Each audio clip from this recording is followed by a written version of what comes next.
কথা বিন্দু মাত্র কোনো সন্দেহ পাবে না। বিশ্বাস হয়? এই যে কথা বলো, বিশ্বাস হয়? সামনে কাহার নাই। আসলে আমি আপনাদেরকে বেশি দিন আগে ঘটনা নয়, 1986 সালের ঘটনা। ভারতের একজন পণ্ডিত ছিল ডক্টর শিবশঙ্কর, যিনি আমাদের সাক্ষীরে আসছিলেন এবং শহীদ আব্দুর রাজ্জাক খানকে সেমিনার তিনি করেছিলেন। তার বর্তমান নাম দেওয়া হয়েছিল ইসলাম হক।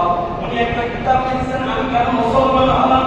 উনি ওনার কিতাবের ভিতরে লিখেন, আমি একটা তরিকা ভাষা নয়, অর্থাৎ ভাষা সম্পর্কে আমার গভীর পাণ্ডিত্য অর্জন ছিল, আমার মাতৃভাষা সম্পর্কে আমার গভীর জ্ঞান ছিল। একদিন হঠাৎ করে কেমন যেন আমার মনের ভিতরে কেমন যেন একটু উঠে দিল, আমি একটা তরিকা ভাষা নয়, মাতৃভাষা সম্পর্কে জানি। এর ভিতরে তাওরাত যে ভাষা, জাবুর যে ভাষা, ইনজিল যে ভাষা, এই ভাষা সম্পর্কে আমার জ্ঞান আছে। সুতরাং আমি একটা বিষয় নিয়ে আমার তদন্ত করা দরকার, একটা বিষয় নিয়ে আমার অ্যানালাইসিস করা দরকার, গবেষণা করা দরকার। সেটা হলো এই আসমানি কিতাব হলো চারখানা, বড় বড় চারখানা কিতাব আসমানি। একটা হলো তাওরাত, 2 নম্বর জাবুর, 3 নম্বর ইনজিল, 4 নম্বর কোরআন।